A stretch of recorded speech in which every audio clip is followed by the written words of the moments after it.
একবার ছেলে বাবাকে বলল, বাবা আমাকে সাইকেলটা কিনে দাও না। বাবা রাগ করলেন, রাগ কিয়ে বললেন যে আরেকবার সাইকেল চাইবি তাহলে পিটাম।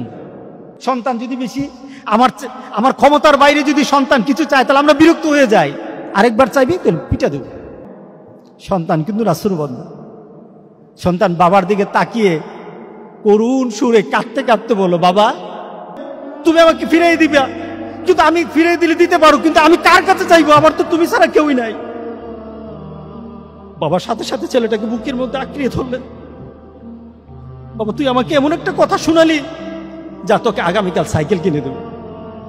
সুবহানাল্লাহ, সুবহানাল্লাহ। তার মানে কি, ছেলে তার বাবার হৃদয়ে টাচ করেছে।